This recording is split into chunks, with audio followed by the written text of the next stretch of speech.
जरा जी नमस्कार।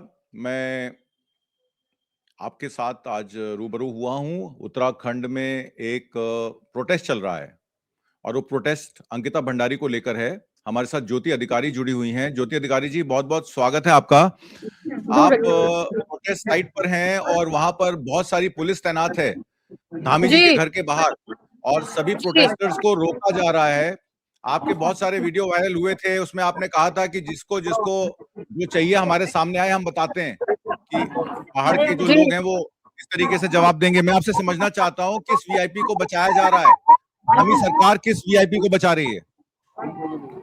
सर, सबसे पहले तो मैं बता दूं कि हम पहाड़ी जो है यहाँ पे घाम तापने आए हैं।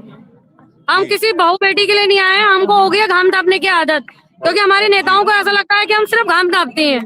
तो हम ये जितने भी यहाँ पे इकट्ठे हो गए, दो चार ही हैं, क्योंकि इन्होंने उत्तराखंड बनाया नहीं, उत्तराखंड के इन्होंने टुकड़े कर रखे हैं। तो एक पार्ट इन्होंने गढ़वाल को फेंक दिया, एक कुमाऊं को। तो इसलिए आज जी हम दो चार ही लोग इकट्ठे हो रखे हैं। हमसे ज्यादा पुलिस तैनात कर रखी है।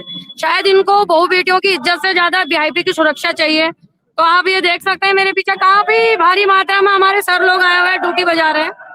और हम घाम तापने आए हैं। हम अपनी बहू बेटियों के लिए घाम तापने आए हैं, अपनी आने वाली पीढ़ी को ये बताने आए हैं कि हम सिर्फ अब घाम तापने के लायक रह गए और कुछ नहीं। तो दादा, ये जी आज जी। जो हो रहा है, ये सिर्फ हम घाम ताप रहे हैं।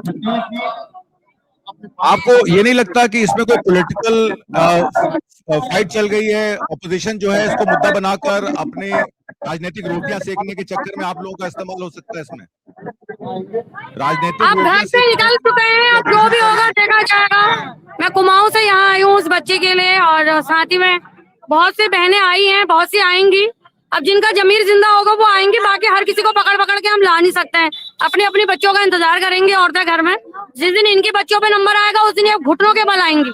आज तो इनको हम पैरों के बल बुला रहे हैं, नहीं आ पा रही हैं। शायद कल को ये घुटनों के बल आएंगी, क्योंकि अगर आज उस वीआईपी को नहीं ढूंढा गया, उसको सजा नहीं दी गई, तो मुझे लग रहा है फिर ये एक जो है वीआईपी का एक चैन चल जाएगा हमारे उत्तराखंड में कि इनको पहाड़ में सिर्फ प्रोग्राम करना है। अभी हमारी बहू बेटियों के रेप को भी प्रोग्राम कहते हैं, कार्यक्रम बोलते हैं। तो आप समझ लीजिएगा, जहां भी उत्तराखंड में कार्यक्रम होंगे वहां ये हमारी बहू बेटियों का रेप के लिए ही आए हुए हैं। तो प्रशासन, कोई जैसे कोर्ट्स हैं वहां पे, आपकी हाई कोर्ट है, आपके पुलिस प्रशासन है, कोई मदद करने को तैयार नहीं है आप लोगों की? कोई कोर्ट कचहरी में सुनवाई, कोई सो मोटो नहीं ले रहा है आपकी आपकी जो गुहार है लोगों की? सर, कोई जिनकी सरकार, जिनके नेता, जिनके वो आपको लगता है कि हमारी कोई सुनवाई होगी, कोई हमारे यहाँ पे कुछ होगा, कोई कुछ नहीं है यहाँ। भाई ये सब कहने की बातें हैं। जब इनको एक बात बताओ, जब फांसी जैसी, जब आप किसी बच्ची का रेप कर रहे हो, उसके बाद आप उसको फांसी की सजा की देने की जगह आप उसको उम्र कैद क्यों दे रहे हो? उसकी उम्र का करना क्या है हम लोगों ने? भाई हमारी बच्ची मर गई है, रेप हो गया है, उसको भी उसी समय मारो ना। उसको एज उम्र कैद की सजा दे रहे हैं कि उनको पता है सरकार को कि आने वाले 1 साल बाद ये बाहर आ जाएगा। तो वही चल रहा है सर। चलिए। जी जी जी जी। तो ये मीनू थी जी, ज्योति अधिकारी। जी हाँ जी। मैं आपसे एक सवाल, मीनू जी, एक सवाल मेरा भी आपसे है। वो सवाल ये है कि जिस तरीके से किसी और बहुत सारे वीआईपीज के नाम आ रहे हैं, कल एक जी वीडियो भी आया जिसमें और बड़े बड़े जो बीजेपी के जो बड़े बड़े संगठन के महामंत्री हैं उनके नाम आ रहे हैं। तो ये जाहिर तौर पर सरकार बीजेपी के महामंत्रियों को बचा रही है। कई लोगों के नाम आए हैं, तो बजाय उन पे कार्रवाई करने पर पब्लिक पर क्यों दमन किया जा रहा है? इसका मतलब है कि ये सरकार जो है उन लोगों को, दोषियों को सजा दिलाना नहीं चाहती है। जी जी, बिल्कुल नहीं चाहती है। देखिए, इसमें एक नहीं कई वीआईपीज का नाम इवन रात रात में आ चुका है। और भी मुझे ऐसा लगता है कि एक बहुत बड़ी संख्या में इसमें जो पेंडोरा बॉक्स अगर खुलेगा तो बहुत सारे कीड़े बाहर आके गिरेंगे और उसके लिए सरकार सासत में आ जाएगी। इतना बड़ा ये एक बहुत बड़ा रैकेट काइंड ऑफ थिंग है, और इसीलिए जो सरकार है वो मौन बैठी है और बचाने की कोशिशें भरपूर तौर पे जारी है। आप जिस तरीके से यहाँ पुलिस का बंदोबस्त है उससे पता चलता है कि क्योंकि यहाँ से जो ये इकट्ठी हो रही है यहाँ पे भीड़, ये आप मुख्यमंत्री आवास की तरफ कूच करने वाले हैं, उसको घेराव करेंगे।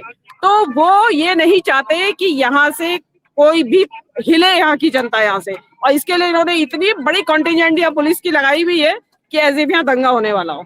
जी, ऐसी भी मांग है आप लोगों की कि मुख्यमंत्री अगर न्याय नहीं कर सकते तो इस्तीफा दे दें? मुख्यमंत्री की कुर्सी पे बैठने का इनका क्या अधिकार है जब न्याय नहीं दिला सकते एक उत्तराखंड की बेटी को?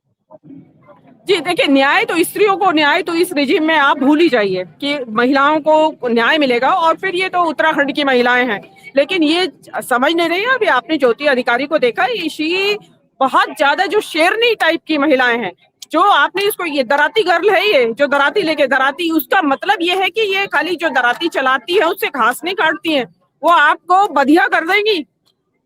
वो इतनी ज्यादा जियाली औरतें हैं, जी वाली औरतें, जंगली जानवरों से लड़ती है वो। तो आज जो है उनकी, ये जहाँ पे आपको दिखाएंगे, मैं आपको उसके बाद और भी फुटेज भेजूंगी, उसमें आप देखिएगा कि एक्चुअली हो क्या रहा है यहाँ पे। लेकिन सरकार जो है वो किसी मूड में अभी तो नहीं लग रही है कि वो इसका कोई संज्ञान लेगी। अब ये डिपेंड करेगा कि यहाँ कितना जोरदार प्रदर्शन, ये विभिन्न संगठनों के लोग आए हुए हैं, यूकेडी है, उत्तराखंड स्वाभिमान मोर्चा है, महिला मंच है, कई सारे ग्रुप्स इकट्ठा यहाँ पे जॉइंट ये प्रदर्शन हो रहा है। तो जी हाँ, जी हाँ, तो इसमें ही है। तो ये जी हाँ जी, तो इसलिए जो है अभी मैं आपसे एक और यहाँ की एक सोशल वर्कर है दीपिका, सॉरी ये सेकंड, ये आप मैं आपसे अपना इंट्रोड्यूस कराइए। दीपा कौशलम से मैं आपका परिचय कराती हूँ। ये महिला अधिकारों के लिए काम करने वाली लड़की है। आप इनसे सवाल पूछिए। नमस्कार। नमस्कार दीपा जी, आप लोग यहाँ पर इकट्ठ हुए हैं, उत्तराखंड की सारी महिलाएं यहाँ पर न्याय की गुहार कर रही हैं उस चीफ मिनिस्टर से जो वीआईपी दोषियों को बचाने की पूरी सुपारी ले चुके हैं। आपको क्या उम्मीद है, इनसे न्याय मिलेगा कि नहीं मिलेगा? ये अब देखिए, न्याय मिलेगा। हम तो एक गाना गाते हैं कि जनता ने उठाया है तो धूल भी चटाई है। तो जिस जनता ने कुर्सियों पर बिठाया है वो कुर्सियों से गिराना भी जानती है। बस वो जनमत होना चाहिए, जन संघर्षों का जो साथी है उनका साथ होना चाहिए। आप देख रहे हैं यहाँ पे इतने लोग हैं, और ये मुद्दा किसी एक लड़की का मुद्दा नहीं है, ये पूरा महिलाओं का मुद्दा है, पूरे राज्य की महिलाओं का मुद्दा है, उन लड़कियों का मुद्दा है जो पहाड़ से निकल के अपने परिवार के लिए काम करने आती है और उसके बाद ये हश्र झेलती है। ये पॉलिसी की बात है, ये सरकार से सवाल है, और ये सरकार के मुंह पे तमाचा है कि हम औरतें जिनके दम पे ये राज्य बना था, आज हम ही अपने राज्य में सुरक्षित महसूस नहीं कर रही है। हमारी बेटियों की बलि चढ़ाई जा रही है। तो हमारे मुख्यमंत्री को डूब पड़ना चाहिए, शर्म आनी चाहिए। जी आदम जी, एक उमा भट्ट का एक और सोशल वर्कर है ज्ञान विज्ञान समिति से, उनसे सवाल पूछिए। नमस्कार जी। जी नमस्कार। आपकी प्रमुख मांगे क्या है? आपको उम्मीद है आपकी कि सीएम धामी आपकी बात सुने? जी, हमारी 3 साल से हम यही डिमांड कर रहे हैं कि भाई वो वीआईपी कौन है जिसके लिए स्पेशल सर्विस के लिए दबाव पड़ रहा था। लेकिन हम आज इस सरकार से पूछना चाहते हैं कि तुमने वहां से सबूत क्यों मिटाए, किसके कहने पर मिटाए, उन सबूतों को मिटाने का क्या आशय था? इनकी विधायक ने, बीजेपी की ही विधायक ने, जहां वो अंकिता काम करती थी वहां बुलडोजर से उस कमरे को ढहा दिया। उसमें इनकी पुलिस कस्टडी में वहां आग भी लग जाती है। लेकिन किसके कहने पर ये हुआ? हम पूछ रहे हैं वो वीआईपी कौन है और जो दिल्ली में बैठा है वो दोषी है, वो क्यों मौन है? ये हमारा कहना है। हम चाहते हैं कि सीबीआई जांच हो इस मामले की। नए तथ्य सामने आए हैं तो नए सिरे से जांच होनी चाहिए, और लेकिन केवल सीबीआई ना हो, वो जिसकी अध्यक्षता में हो, कम से कम उच्च न्यायालय या सुप्रीम कोर्ट का कोई भी एक सिटिंग जज हो उसकी अध्यक्षता में, क्योंकि हमको सीबीआई पर भी उतना भरोसा नहीं है जो हम देश में देख रहे हैं। हमारा सिर्फ ये है कि सीबीआई की जांच हो और उस वीआईपी का खुलासा किया जाए। जो सत्ता पार्टी है बीजेपी, इनकी भी जो टिप्पणियां हैं बुलडोजर भी चलवा रही हैं और वीआईपी को भी बचा रही हैं, तो उन महिला नेत्रियों को संचालन यहाँ पे आपकी आवाज साफ नहीं आ रही है, मैं आपसे दोबारा जुड़ूंगी।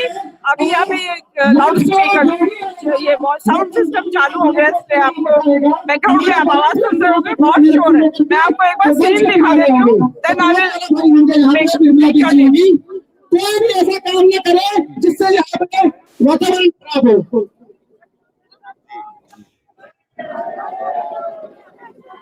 मुझे तो ऐसा लग रहा है कि पूरा देहरादून जो है सड़क पे उतर गया है, और सिविल सोसाइटी के भी बहुत सारे लोग, बहुत सारे पुरुष लोग भी वहां पे खड़े हैं, और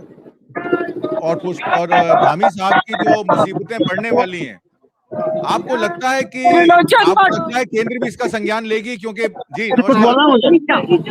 जी, आज हम इस बेटी को न्याय दिलाने के लिए, बल्कि अंकिता के हेलो, साथ हेलो, हैं। हेलो। बात इस उत्तराखंड के और इस देश की तमाम उन बेटियों का है जो भविष्य में घरों से बाहर निकलेंगी, उनके सामने ऐसी चुनौतियां ना आए, इसलिए आज यहाँ पर इकट्ठा हुए हैं। और ये एक शांति प्रदर्शन है। इस प्रदर्शन में किसी भी तरह की हिंसा को, किसी भी तरह की तोड़फोड़ को कोई जगह नहीं दी जाएगी। और साथियों से अनुरोध है और जहाँ व्यवस्था बनाए रखें। ये रैली बहुत शांतिपूर्वक है। हम लोग इस समय हेलो, ज्यादा शोर हो रहा है, भीड़ बढ़ चुकी है, तो हम बात करते हैं दोबारा। मीनू जी, आज पत्रकारिता में आप एक सिंगर की भूमिका में भी आज नजर आ गई सबको। Thank you. बिल्कुल, मेरा जरूरी मैं आई इसीलिए हूँ यहाँ कि मैं यहाँ अपना प्रोटेस्ट भी दूं और जाहिर करूं, और यहाँ पे सबको एक ग्राउंड रिपोर्टिंग करना मैं चाहती थी ताकि लोगों को पता चले कि एक्चुअली यहाँ हो क्या रहा है। जी हाँ, तो आपसे बहुत धन्यवाद। दोबारा आपसे मुलाकात होगी। दोबारा जुड़ेंगे। Thank you. नमस्कार।